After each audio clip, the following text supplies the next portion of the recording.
Today's case is about a girl whose dream was to kill 250 men. You may know her, you may not, but she goes by the name of Sarah Domina, but her real name is Sarah. The girl is literally my age. She was born in 2002 in Switzerland, but then she later moved to Bavaria, Germany with her parents as a kid. Everything was normal. I mean, she had a lot of friends. She was doing really good in school. She even had a pet bunny that she loved and she treated like a best friend. She also had a very close relationship with her parents, but when Sarah became a teenager, all of that changed. She became rebellious. She started doing the green, if you know, you know. She started breaking rules, missing curfew, throwing parties, and just ignoring her parents completely. She'd skip school and have horrible grades, but whenever she did attend, Sarah would just be so mean, and she would just start fights with anyone over the littlest things, to the point where her own friends started to avoid her. Her physical appearance also changed a lot. She started wearing heavy makeup and dyed her hair, which is completely normal for a teenager, don't get me wrong. But at around 16, it just starts getting weirder. She starts these rumors herself at school that she was a prostitute. She would brag about making a lot of money just from selling herself to men for cash. Also around this time, she gets into stronger hardcore substances and actually gets arrested for possession. After being arrested though, Sarah didn't have some like inner awakening and change.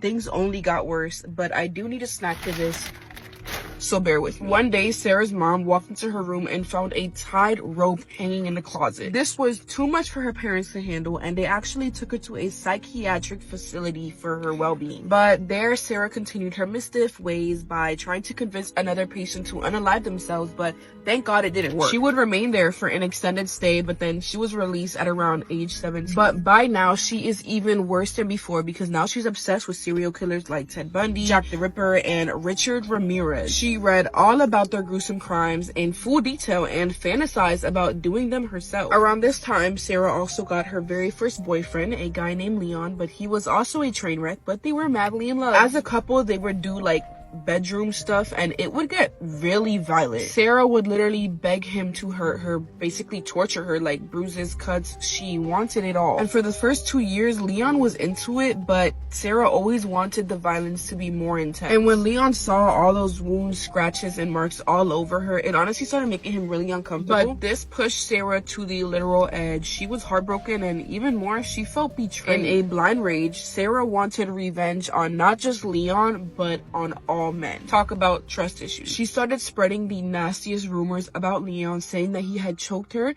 he abused her, SA'd her, and even took nude photos of her and posted it online after the fact. And then she texts her friend and says, the biggest serial killer has committed around 250 murders.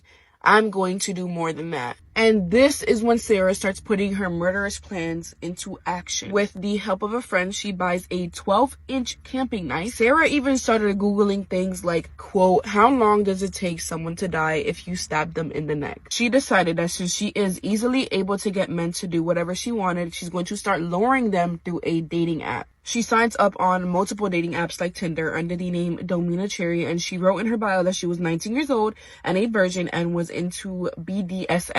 In only 3 days, 224 dudes were messaging her. She would tease these guys, telling them that she is down to do anything and everything in the bedroom, that she likes to be controlled, tied up, handcuffs, all of it. And all these disgusting, creepy old men, all they heard was that she was 19 and a submissive virgin. One guy even asked Sarah if he could be her slave, so you can see how on May 1st, she easily lured her first victim. 39-year-old Zay, who was actually not looking for a hookup, but a long-term girlfriend, picked her up on the first date. But on the way to the date, she made him pull over to the side of the road. And using the knife that she had been hiding, she stabs him in the neck. Blood just starts gushing out of his neck. Zayd immediately fought back, and I guess Sarah didn't really expect it. I think she thought, stab, drops dead, because she completely panics, bolts out of the car, and takes off running, covered in blood and mud. While running on the road, she is screaming, I'm a murderer, so excitedly. And then someone spots her and they call 911. Talk about being discreet.